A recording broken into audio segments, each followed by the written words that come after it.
En este tutorial vamos a ver cómo crear un Lower Thirds animado, pero también procedural, es decir, que vamos a crear un rótulo modificable de manera sencilla y rápida en todo momento. Esto nos va a servir para ser más reactivos a la hora de incorporar cambios o variantes, y sobre todo, nos va a hacer ahorrarnos un tiempo precioso que podamos dedicar al diseño o tareas más productivas. Empezamos.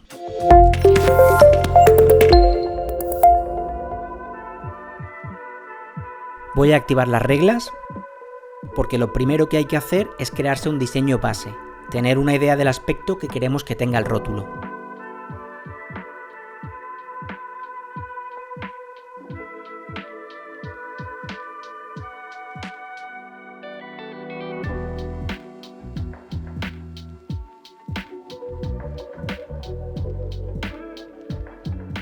Listo, ya tengo el diseño que quiero y todo como me gusta.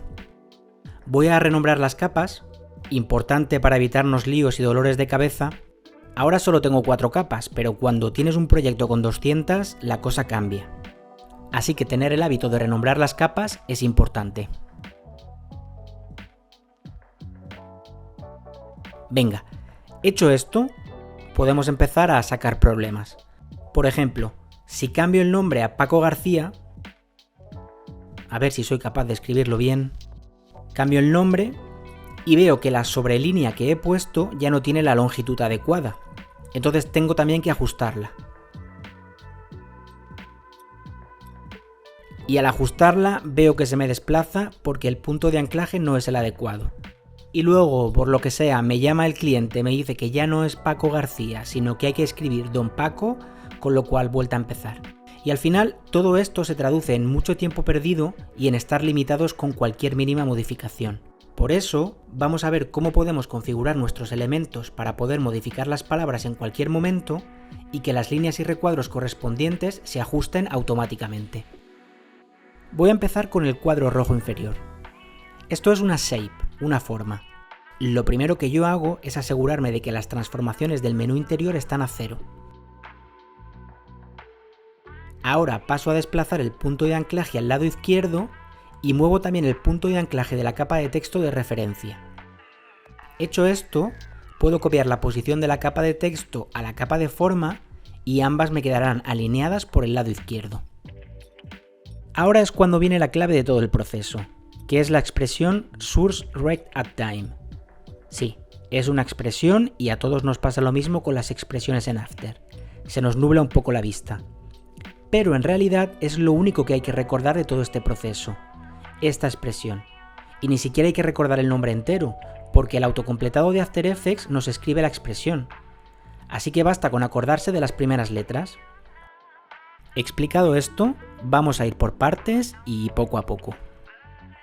En la capa del rectángulo nos tenemos que ir al apartado Size, que define el tamaño, y activamos las expresiones. Tenemos que definir el ancho y el alto que vamos a querer que tenga este rectángulo. Podemos llamarle width, podemos llamarle ancho, podemos dejarlo simplemente en la letra A o la letra X. La cuestión es usar un término con el que nos aclaremos y estemos cómodos, pero tenemos la libertad de poner el que más nos interese. Yo voy a usar la palabra ancho porque creo que para el tutorial es lo más cómodo. Ponemos un igual, nos venimos al icono del pwip y arrastramos hasta la capa que queremos usar como referencia. Bien, al soltar vemos que automáticamente After nos rellena el cuadro de expresión y este texto sirve para indicar que está tomando como referencia la capa de texto. Ahora bien, no nos interesan todas las propiedades de esa capa, sino el ancho que tiene ese texto. Y para concretar que queremos usar ese ancho, tenemos que añadir un punto y la expresión que venimos de comentar. Basta con que escribamos source, las primeras letras, para que nos aparezca el recuadro de sugerencias, y aquí ya podemos seleccionar directamente la expresión mencionada. Por último, hay que indicar que nos interesa el ancho de ese texto, por lo que añadimos también un punto, la palabra inglesa width y un punto y coma, necesario para poder pasar a la siguiente línea de código. Nos queda configurar el alto del rectángulo, y el proceso es prácticamente igual que el que venimos de hacer. Apuntamos a la capa de texto que nos interesa, le añadimos el parámetro sourceRectAtTime Y en la parte final, en lugar de indicarle el ancho, le marcamos que tenga en cuenta el alto con la palabra height. Hemos configurado las variables del ancho y el alto del rectángulo, pero tenemos que decirle al programa que las use. Entonces, escribimos otra línea abriendo corchetes y entre estos corchetes escribimos las variables que venimos de configurar, es decir, ancho, alto. Si ahora nos fijamos en el rectángulo rojo, podemos ver que el ancho y el alto son iguales que el ancho y el alto del texto, aunque no están alineados. Para alinearlos, tenemos que ajustar el punto de anclaje del rectángulo y copiarle la posición del texto. Perfecto. Ahora sí, tenemos un rectángulo con el mismo tamaño del texto y ambos están alineados. Pero, ¿qué sucede si intento modificar el texto? Pues que se vuelve a desajustar. Para fijar el punto de anclaje tenemos que venirnos al apartado interno Posición, justo debajo del parámetro Size que hemos configurado antes. Activamos las expresiones y arrastramos el pwip hasta el apartado Size. A esta expresión que nos aparece la vamos a dividir por 2. Y si ahora volvemos a ajustar el punto de anclaje de la capa y le copiamos la posición del texto, ya nos funciona todo a la perfección.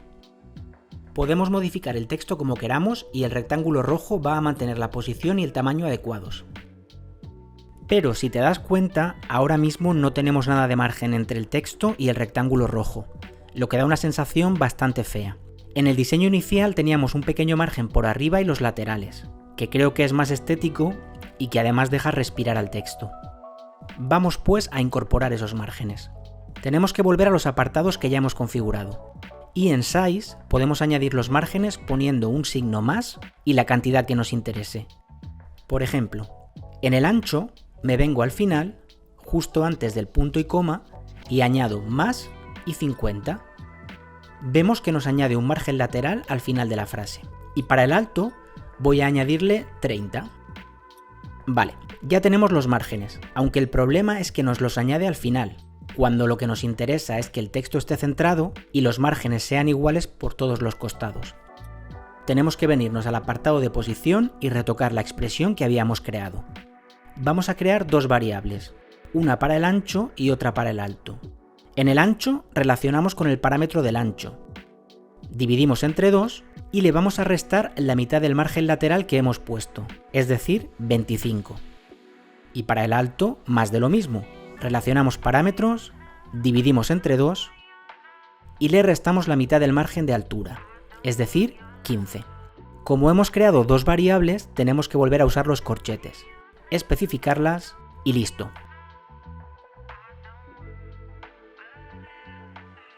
El rectángulo rojo de títulos ya está configurado. Solo tengo que alinearlo un poquito para cuadrarlo con el texto blanco. Bien, ya solo nos quedaría configurar la sobrelínea superior. Y el proceso es exactamente igual, incluso algo más sencillo, porque en este caso solo nos tenemos que preocupar del ancho de la línea. El alto, al no estar relacionado con el texto, podemos dejarnos la libertad de darle el valor que nos apetezca.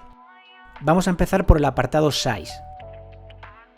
Creo la variable para el ancho, enlazo con la capa de texto, añado nuestra famosa expresión sourceRectAtTime, especifico el parámetro width, punto y coma. Para el alto, como hemos dicho que no necesitamos emparentarlo con nada, podemos enlazarlo a su propio parámetro. Esto significa que vamos a poder cambiarlo cuando queramos. Aunque se quede en color rojo, solo va a depender del número que fijemos manualmente. Termino la expresión con los corchetes y listo.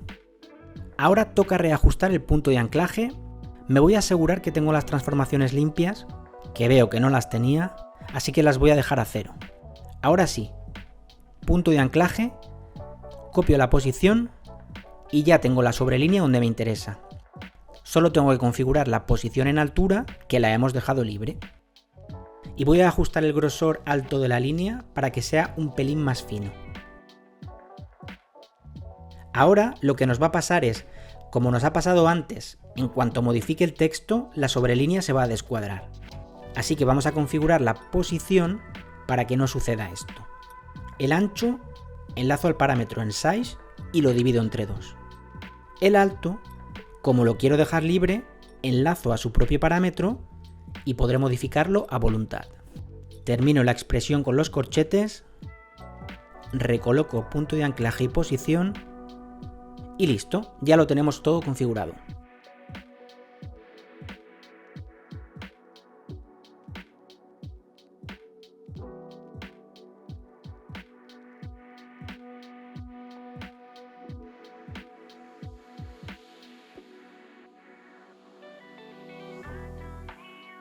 Bien, una vez ya hemos probado los nombres y variaciones, ahora toca el momento de animar, porque yo quiero que mi lower third esté animado.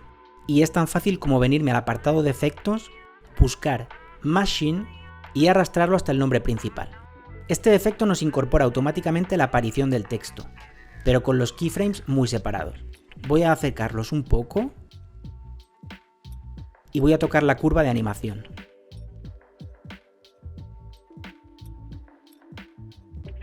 Con la sobrelínea me puedo venir a la escala global, desactivar la sincronía y animar la escala del ancho haciendo coincidir los keyframes.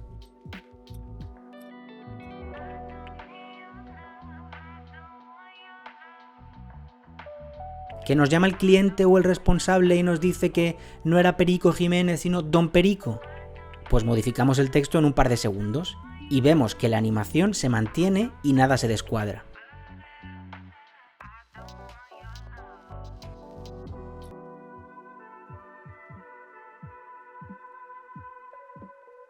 Y ahora para la parte inferior voy a crearme un rectángulo, bien ancho, que nos ocupe el máximo de la pantalla para que no tengamos problemas con posibles cambios. Esta capa la renombro a alfa, le muevo el punto de anclaje a la zona superior y la voy a animar de la siguiente manera.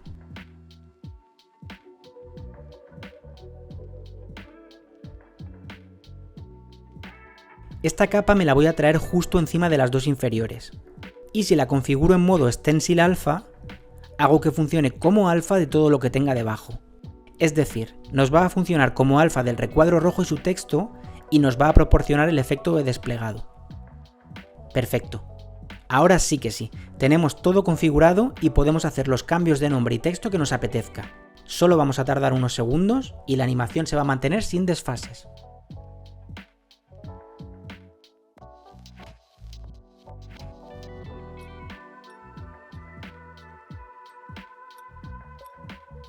Un saludo y gracias por apoyar el canal.